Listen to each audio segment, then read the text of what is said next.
দাড়িওয়ালা টুপিওয়ালারাই নাকি রাজাকার। এই যে সাংস্কৃতিক আগ্রাসন, এগুলোর বিরুদ্ধে আমাদেরকে কথা বলতে হবে, প্রতিবাদ করতে হবে। এই ট্রান্সজেন্ডারবাদী, এই ট্রান্সজেন্ডারকে প্রমোট করা ব্যক্তিদের বিরুদ্ধে কঠোর ভাষায় কথা বলতে হবে। শুধু ট্রান্সজেন্ডার নয়, সেকুলারিজম নিয়ে কথা বলতে হবে, গণতন্ত্র, সমাজতন্ত্র, এই গোটা সিস্টেমের বিরুদ্ধে আমাদেরকে কথা বলতে হবে। কেন? এই সিস্টেম আর যাই হোক ইহকাল এবং পরকালে শান্তি মুক্তি দিতে পারে না। এই সিস্টেমগুলো মানুষের দুনিয়া এবং আখিরাতে উভয় জাহানে অকল্যাণ এবং অমঙ্গল ছাড়া কিছুই নিয়ে আসে না। আমাদেরকে এগুলো নিয়ে কথা বলতে হবে। এই যে ছেলে জুবান, ও এত বড় সাহস পেল কোথায়? আমাকে বলেন, ট্রান্সজেন্ডার নিয়ে এত উৎপাত, এত কিছু হয়ে গেল, ও কি মনে করেন কিছুই বুঝে না? তাইলে এখন ট্রান্সজেন্ডারের রূপান্তরের গল্পে অভিনয় করলো, কিছুই না যায় না, আর হুট করে বললো সরি আমি আর এই ধরনের অভিনয়ে যাব না। বিষয়টা এত সহজ ভাই। এটা আজকে শুরু হয় নাই, এগুলো অনেক আগে থেকে শুরু হয়েছে। আমি কয়েকটা প্রোগ্রামে বলছি, সিরাজগঞ্জের তারাস, ওখানের সাহেব সিদ্দিকীর নাম শুনছিলেন? উনি কি ভুলে গেছেন মনে হয়? ছেলে থেকে হঠাৎ করে মেয়ে থেকে ছেলে হয়ে গেছে। ঢাকা বিশ্ববিদ্যালয়ের এক মেয়ে বক্তাও হয়ে গেছে। আপনার মনে হয় কেউ জানেন না? সিরাজগঞ্জের মেয়ে কি হয়ে গেছে? ছেলে হয়ে গেছে। আচ্ছা, মেয়ে ছেলে হয়ে গেছে বুঝলাম, বিজ্ঞান বলে হরমোনের কারণে একটু চেঞ্জ এদিক সেদিক হওয়া সম্ভব। আচ্ছা মানলাম। আচ্ছা তাই বলে মেয়ে যদি ছেলে হয়ে যায় তারা কি ওয়াজের মন চাই না বসাই দিতে হবে? আপনি আমি তো সেটাই করি নাই? আরে ট্রান্সজেন্ডারকে যারা প্রমোট করতে চায়, গোপনে যারা কাজ করতে চায়, এরাও মনে অবাক হয়ে গেছে। এরা দিয়ে এতই বোকা, আমরা চাইলাম জল পাইলাম শরবত। তারা বললো কি, আমরা চাইলাম যে মেয়ে ছেলে হয়ে গেছে, এটা একটু মানুষের মধ্যে যেন একটু বিশ্বাসযোগ্যতা পায়, এই জন্য একটু প্রচারণা। এখন দিয়ে এরা দিয়ে নিজেরা মাহফিলে নিয়ে গিয়ে আমাদের প্রচার প্রচারণা তারাই করে। হয়েছে কি হয় নাই? মেয়ে ছেলে হয়ে গিয়েছে, আমরাই ট্রান্সজেন্ডারবাদকে প্রমোট করেছি। আজকে যখন এই মতবাদ মাথা যারা দিয়ে উঠছে, তখন আমাদের কিছুটা বুঝ আসতে চাই কিশোর বলে।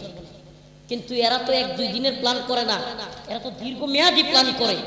আমি প্রায় প্রোগ্রামে একটা কথা বলে থাকি, স্কুলের পিছনের বেঞ্চ থেকে, কলেজের পিছনের বেঞ্চ থেকে, ভার্সিটির পিছনের বেঞ্চ থেকে সামনের বেঞ্চের কোন একটা মেয়েকে আজকে থেকে 7 বছর আগে যদি বলা হতো তুমি কি গে, পিছনের বেঞ্চ থেকে যদি এই প্রশ্নটা করতো, গে বুঝেন তো সমকাম, মানে ছেলে ছেলে বিয়ে করে, ছেলে ছেলে, আল্লাহ মাফ করো, মানে এগুলো বলতেও লজ্জা লাগে,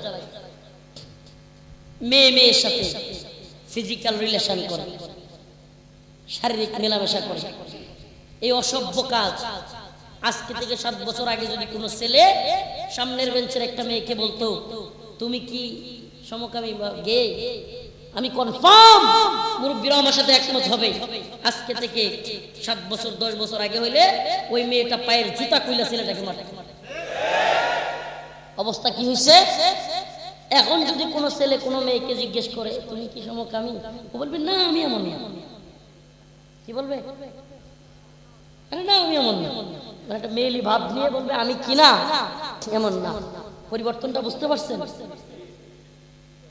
ওরা এটাই চায়, মানসিক পরিবর্তন একদিনে হয় না। এরা জানে এদেশের সংবিধানে রাষ্ট্রীয় ধর্ম ইসলাম আছে, হুট করে বললেই রাষ্ট্র ধর্ম ইসলাম বাতিল করা যাবে না।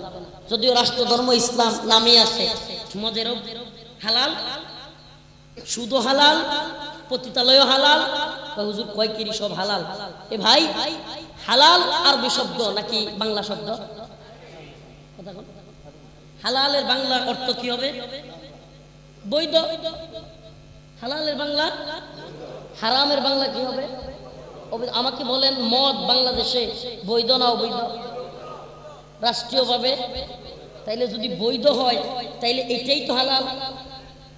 আমাকে বলেন না, তাইলে ইসলাম রাষ্ট্র ধর্ম থেকে এটা কি হইলো?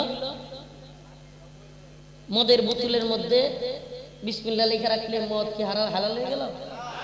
হ্যাঁ, রাষ্ট্র ধর্ম ইসলাম, এখন মদও হালাল, সুদও হালাল। আপনি বাংলাদেশের কোন সুদের ব্যাংক ভাঙতে পারবেন? পুলিশ এসে বাধা দিবে কি দিবে না? অ্যারেস্ট করবে কি করবে না? হালাল হওয়ার জন্য দলিল কি? হালাল হওয়ার জন্য দলিল হলো কোন কাজ এমন ভাবে রাখা হয়েছে, এমন ভাবে বৈধতা দেওয়া হয়েছে যে আপনি সেটার বিরোধিতা করতে গেলে, বাধা দিতে গেলে আপনার বিরুদ্ধে অবস্থান নেওয়া হবে, এমনকি আপনাকে গ্রেফতার করা হইতে পারে। তার মানে এটা হালাল। তো বাংলাদেশে সুদের ব্যাংক ভাঙতে গেলে গ্রেফতার হবে কি হবে না? এটা হালাল। তুমি কই থেকে শরীয়ত নিয়ে আসছো? তুমি ইসলাম বুঝোই না। সারা মাস সারা বছর ঘুষ খায়া, সুদ খায়া, মানুষের উপর জুলুম করে নেতা এতিমখানায় এসে 50টা কোরআন বিলি করে দিলি, বাস সাচ্চা মুসলমান। সব জায়েজ। এই জাতি আমরা।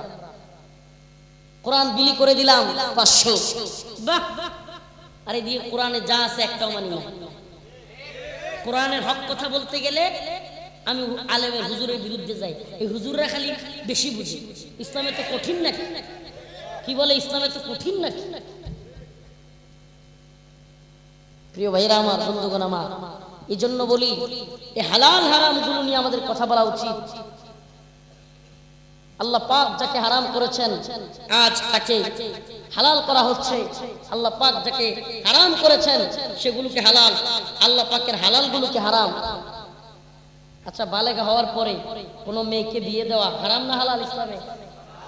এখন রাষ্ট্রীয় আইন বলে 18 নিচে হইলে কি হবে না? শুধু বিয়ে হবে না, যে কাজী বিয়ে পড়া ওরে অ্যারেস্ট করে, যে ইমাম বিয়ে পড়া ওরে অ্যারেস্ট করে। তাহলে আমাকে বলেন, বালেগা হওয়ার পরেও ইসলামে বিয়ে হালাল, আর আমার আপনার দেশে আইনে সেটা কি হারাম? তো আল্লাহর হালালকে হারাম করতেছে, আর আল্লাহর হারামকে কি করতেছে? ইত্তাখাযু আহবারাহুম ওয়া রুহবানাহুম আরবাবাম মিন দুনিল্লাহ। লম্বা হয়ে যাচ্ছে আলোচনা। না না, আমি আপনাদেরকে বলতে বলতেছি, এত রাত করা যাবে না। তো বলতেছিলাম যে আল্লাহর হালাল গুলোকে হারাম, আল্লাহর হারাম গুলোকে হালাল হচ্ছে, এগুলো নিয়ে আমাদের কথা বলার দরকার আছে না নাই? মুসলমান কাফেরের সাথে কি আচরণ করবে, কতটুকু আচরণ করা যাবে, কিভাবে আচরণ করতে হবে, মুসলমানদের সাথে কি রকম আচরণ করতে হবে, এগুলো জানার প্রয়োজন আছে না নাই? আল্লাহ পাক কোরআনে বলেছেন, ওমাই ইয়াকফুর বিত-তাগুত ওয়া ইউমিন বিল্লাহ, তোমরা তাগুতকে অস্বীকার করো, ওয়া ইউমিন বিল্লাহ, এরপর ঈমান আনো আল্লাহর উপর, ফাকাদ ইসতামসাকা বিল উরওয়াতিল উসকা লা ইনফিসামা লাহা। তাহলে কি হলো? শক্তভাবে আঁকড়ে ধরা হলো, লা ইনফিসামা লাহা, এটা আর ছুটবে না। সুবহানাল্লাহ। তো তাগুত কি এটাই তো জানি না, বর্জন কেমনে করব?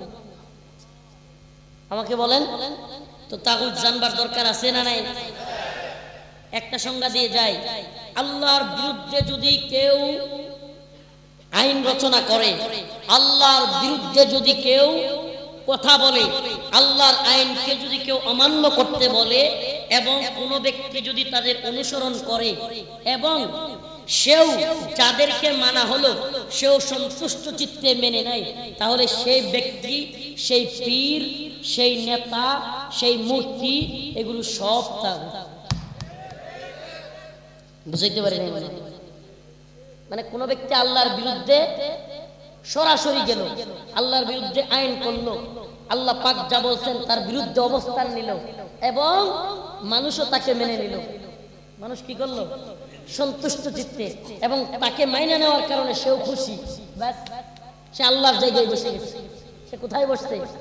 আচ্ছা আমাকে বলেন, আল্লাহ বলছেন একটা, আর একজন সৃষ্টি মানে বান্দা মাখলুক সেও বলছেন আরেকটা। এখন আল্লাহরটা না মাইনা বান্দারটা মানলে কাকে রব মানলেন? সহজ সহজ কথা, কাকে রব মানলেন? বান্দা। আল্লাহকে বাদ দিয়ে বান্দাকে রব মানা যাবে?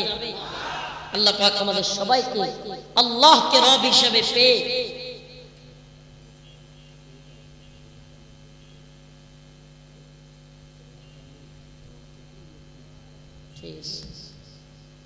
তো আমি যে কয়েকটা কথা বললাম, বুঝানোর চেষ্টা করলাম, এই উম্মতের কথা বলবার বিষয়ের অভাব নাই। এই উম্মতকে ঐক্যবদ্ধ করবার দরকার। বিভিন্ন অনেক বিষয় আছে যেগুলো আমাদের মধ্যে কথা বলবার প্রয়োজন, জানবার প্রয়োজন।